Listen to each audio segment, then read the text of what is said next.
ओम नमो भगवते वासुदेवाय। प्यारे भक्तों, हम श्रीमद् भगवत गीता के चतुर्थ अध्याय दिव्य ज्ञान का श्रवण कर रहे हैं। श्लोक संख्या 36 तक श्रवण कर चुके हैं। आज हम श्लोक 37 का श्रवण करेंगे। 36 में क्या बताया था कि देखिए, दो विभाग बताए थे, जड़ और चेतन। उन्होंने कहा था कि चेतन विभाग में किंचित मात्र भी क्रिया नहीं होती, यह सारी क्रियाएं जड़ विभाग में ही होती हैं। और जब व्यक्ति को ज्ञान हो जाता है तो उसके सारे पाप नष्ट हो जाते हैं। तो आइए श्लोक संख्या 37। यथै धांसी सम्मिद्धो अग्नि भस्मसात् कुरुते अर्जुन, ज्ञानाग्नि सर्वकर्माणि भस्मसात् कुरुते तथा। यहाँ श्री कृष्ण कह रहे हैं कि जैसे अग्नि ईंधन को जलाकर भस्म कर देती है, वैसे ही जो ज्ञान रूपी अग्नि है ना, वह हमारे हर प्रकार के कर्मों के फल को भस्म कर देती है। तो आइए शब्दशः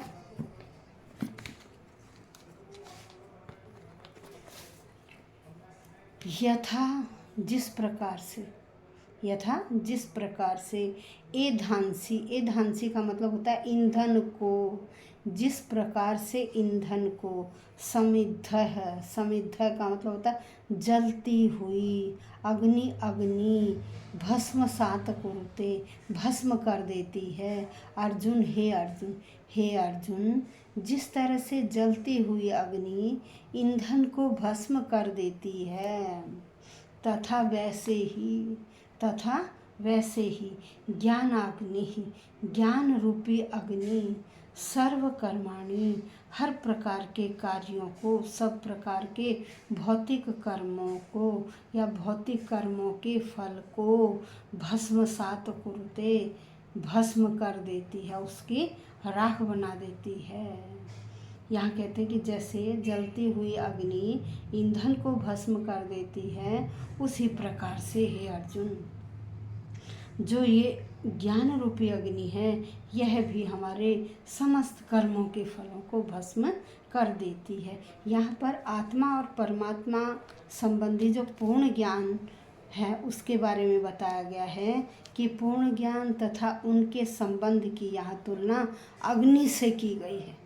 किससे? अग्नि से की गई है कि जैसे अग्नि न केवल समस्त पाप कर्मों के फलों को जलाती है, बल्कि वह पुण्य कर्मों के फलों को भी भस्म कर देती है। कर्म की कई अवस्थाएं होती हैं, जैसे शुभारंभ, फिर होता बीज, उसके बाद तीसरी अवस्था आती है संचित का मतलब इकट्ठा किया हुआ। जितने भी जिस प्रकार के भी ये कर्म फल होते हैं, अग्नि उन सबको क्या करती है?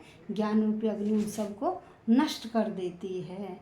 तो जब व्यक्ति को स्वरूप का ज्ञान हो जाता है तो उसके आगे सब कुछ भस्म हो जाता है, चाहे वह पूर्ववर्ती हो, चाहे वो पहले का हो या परवर्ती बाद का हो। क्योंकि वेदों में भी कहा गया है कि मनुष्य पाप तथा पुण्य दोनों ही प्रकार के कर्म फलों को जीत लेता है। वो कब जीत लेता है? जब उसे ज्ञान की प्राप्ति हो जाती है। तो आज हमने श्लोक संख्या 37 में यह श्रवण किया। कल हम श्लोक संख्या 38 का श्रवण करेंगे। धन्यवाद भक्तों।